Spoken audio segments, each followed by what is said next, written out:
주린이 아재입니다. 자연과 환경, 공급계약 체결에 대한 공시 나와서 이거 한번 볼 거고 지배구조까지 같이 보는 시간 한번 가져보겠습니다. 오늘의 주요한 공시는 자연과 환경이 단일 판매 공급계약 체결을 했죠. 이 공급계약 체결이 지난 매출액 대비 의미 있는 수준이라서 한번 가져와 봤습니다. 12월 6일 금일 날짜로 나왔던 거고, 그리고 또 다른 주요한 공시는 대창 단조가 주식 분할을 결정했습니다. 이거는 액면 분할로 주식 수를 늘리는 건데 이거에 대한 영상도 따로 찍을 거니까 같이 봐주시면 좋을 것 같아요. 자연과 환경에 대한 얘기 어떤 거 할 거냐, 공급계약에 대한 공시 당연히 봐야겠죠. 그리고 11월 23일 날 CB에 대한 전환사채 추가 상장이 있었습니다. 이거에 대한 것도 한번 체크를 해봐야 되겠고, 유상증자에 대한 부담분이 있었어요. 유상증자도 했던 거 한번 체크해 봐야겠죠. 이런 내용을 할 거고, 계약에 대한 공급계약 공시에 대한 상대방 체크해 봐야 되는데 포스코가 있었습니다. 그거에 대한 내용이 물류센터 신축공사, 이 부분에 대한 얘기, 그리고 계약 기간에 대한 얘기도 한번 해보겠습니다. 지난 공급계약 체결도 있었습니다. 이것도 한번 다뤄볼 거고, 규모에 어느 정도 덩어리인지 어떤 내용인지 한번 보는 시간도 가져볼 겁니다.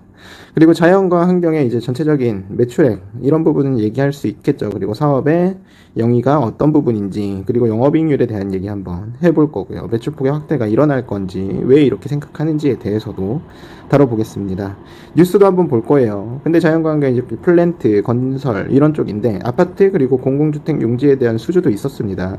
이런 부분도 한번 다루면 좋을 것 같아서, 이런 성장성에 대한 기대감 어떤 게 있는지 한번 보면 좋을 것 같고요. 제가 안 좋게 보는 거 약간 유상증자, 근데 292억 규모 정도, 그러면은 유상증자에 대한 내용도 한번 봐야 되고 얼마만큼이었는지도 다뤄봐 봐야겠죠. 이거에 대한 내용을 하면서 이제 제가 뭐 어떻게 생각하는지, 그리고 아까 전환사채 주식 전환에 대해서도 내용을 한번 다뤄볼 거고, 이 부분에 대한 전반적인 이야기 하는 시간 가져보겠습니다. 마지막으로 이제 자연과 환경의 주가 부담분에 대해서 어떻게 반응을 지켜봐야 되는지, 그리고 어떤 날이 중요한 날인지 이런 것도 얘기를 해볼게요. 그럼 공시 읽어주는 아재 시작하도록 하겠습니다. 자, 공시를 한번 볼게요. 12월 6일 자연과 환경이 단일 판매 공급 계약 체결에 대한 공시를 선보였습니다. 11월 30일 보면 23일 보면은 국내 공모 CB 전환, 이게 전환사채 추가 상장이다라고 보면 되죠. 이거에 대한 내용도 뒤에서 볼 건데, 지금은 공급 계약 체결에 대한 내용을 먼저 조금 볼 거예요. 공급 계약 체결에 대한 보면은 물류센터에 대한 신축 공사다, 여기 나와 있는 거 볼 수 있죠. 그리고 확정 계약 금액이 233억 원 수준이다. 최근 매출액이 291억 원 수준이고 지금은 233억 원 수준이기 때문에 최근 매출액 대비 무려 80%의 계약을 수주받았다. 계약 상대방은 포스코 건설이고, 계약에 대한 기간을 볼 수 있겠죠. 그럼 12월 3일부터 8월 30일까지 8개월, 약 8개월간, 정확히는 9개월 정도 소요될 예정이고요. 9개월에 230억짜리 계약 쉽지 않죠. 건설주이기 때문에 가능한 겁니다. 저번에 있던 공급계약 체결도 한번 볼 거예요. SGC 이테크 건설이라는 계약 상대방을 통해서 계약을 따낸 거고, 41억 수준. 네, 플랜트, 화성 콜드체인 신축공사, 센터 신축공사에 대한 계약을 따냈었습니다. 이게 41억의 규모인데 날짜는 애도 한 8개월 정도 소요됐었네요. 이 정도에 대한 소요고 41억 정도 매출액이 됐었다. 이런 공시를 보면 이제 건설, 그리고 플랜트, 이런 사업에 대한 매출의 구조, 그리고 기간이 상당히 길지 않다. 단기간 안에 계약 이행이 가능하다. 이런 점이 자연과 환경의 경쟁력이다. 저는 이렇게 보고 있는 거죠. 보통 아파트, 그리고 주택용지, 이거는 이제 여담입니다. 그러면은 자연과 환경이 이거에 대해서 건설 수주를 받는 게 기간이 뭐 한 2년에서 3년, 부분 건설 수주인 거죠.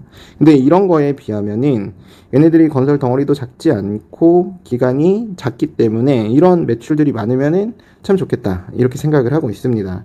재무제표를 보면은 매출액의 연간 크기가 이제 18년도엔 248억, 19년도엔 317억, 20년도에 291억, 이 수준인 건데, 이제 21년 1분기, 2분기, 3분기를 지나오면서 벌써 300억이 넘는 매출액을 한 거죠. 근데 이번에 공급계약 공시를 통해서 여기에 매출액이 더해진다면 이거 어쩌면 매출액이 펌핑이 엄청나겠구나 싶은 겁니다. 그러면은 올해의 매출액은 꽤나 높겠다 생각할 수 있겠죠. 단지 이제 영업이익률이 18년도에 2% 수준, 19년도에도 2% 수준, 20년도에는 영업이익률이 오히려 적자. 21년도에 영업이익률은 어떨까요? 영업이익이 그렇게 좋아 보이진 않지만 한번 지켜볼 만한 의미가 있겠다 싶은 거죠. 자연과 환경은 환경생태보건사업. 그러니까 한마디로 이거 두 개를 묶어서 도시재생 사업이라고 하죠. 이 정권의 이슈인 거죠. 환경 플랜트 사업.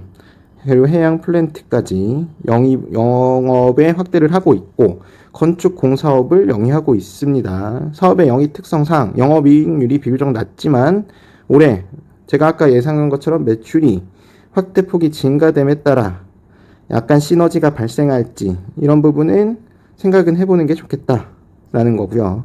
뉴스를 한번 전반적으로 보면은 이제 특허권을 취득을 했다 그러고 유상증자에 대한 내용도 이따가 다시 한번 해볼 거고 양지건설이랑 54억 규모, 우미건설이랑 39억 그리고 아파트 주차장 61억 이런 걸 한번 보면 DR건설도 이제 규모 PC공사 계약 체결을 했다고 하고 자 요렇게 한번 모아서 보면은 주택 그쵸 주택 아파트 이 부분에 대한 건설에 대한 수주도 확대가 될 수도 있겠다 싶은 겁니다. 지금의 정권이 만약에 내년에 대선이 되고 바뀐다면 둘 다 여야 상관할 거 없이 공급의 확대 이거는 모두 다 알고 계시는 거예요. 그런 공급의 확대에서 이런 자연과 환경처럼 도시 재생 그리고 플랜트 그런 건설업들 이런 거 추가적인 모멘텀 가능하지 않을까 생각을 하고 있습니다. 그거에 대한 모멘텀이 결국엔 매출 그리고 성장성으로 이어지는 기대감이 나올 수 있겠다 생각이 들고요. 이제 안 좋은 얘기도 한번 해보겠습니다. 유상증자를 결정을 했는데 유상증자의 종료 수 주식의 수인 거죠. 주식 수가 무려 1950만 주 이게 저는 이제 권리락이 나온 이후 시장의 충격이 도래했기 때문에 금일 그리고 전부터 주가 하락의 원인이 됐다라고 생각을 하고 있습니다. 유상증자분에 대한 주당 1,500원 그리고 1,950만 주는 전체 주식 수 대비 31.5%나 됩니다. 그러니까 전체 주식이 100이면은 31.5%가 추가로 늘어나는 거기 때문에 시장의 충격이 없을 수는 없었겠죠. 여기 그리고 또 안 좋은 게 보면 추가 주식 수가 16,652주 있었습니다. 이게 뭐냐? 국내 공모 전환사채의 추가 상장이라고 보시면 되고요. 이 전환가액이 1,255원으로 사실 이 물량 자체는 많은 거는 아니에요. 근데 아직 잔여 물량이 있습니다. 이 부분에 대한 것도 공시를 같이 갖고 와서 볼게요.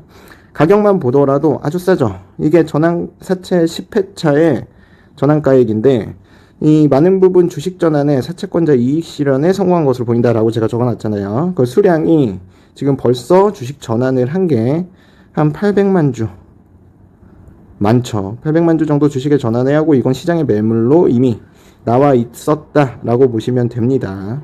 그리고 지금 이제 나와 있는 게 이제 16,000주 16,000주 정도 주식에 전환을 또 했는데 이게 9월 달에 분기 보고서 기준입니다. 그러면 13만 8천 주가 잔여 물량이었고 여기서 16,600주 정도를 빼니까 지금은 12만 주가량이 미상환 사치다. 이게 또 시장에 나온다.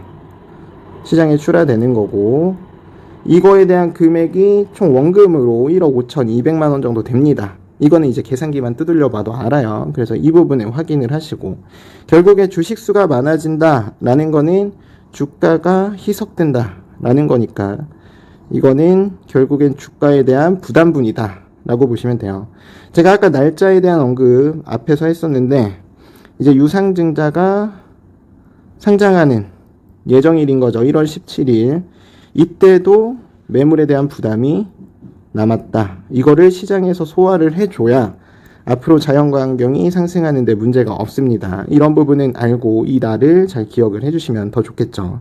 자연과 환경 시총이 973억 수준, 약 1,000억 원이죠. 지난 7월 이후에 하락 패턴이 꽤 강하게 일어나고 있고 여기서 이제 유상증자까지 발행을 한 거라서 이번 하락 패턴을 시장에서 소화하고 벗어날지 다시 한번 상승하는 정배열을 만들어 줄지 보는 게 좋을 것 같습니다. 모멘텀 자체는 아주 좋은 회사니까요. 내용이 괜찮으셨으면 구독 한번 부탁드리겠습니다.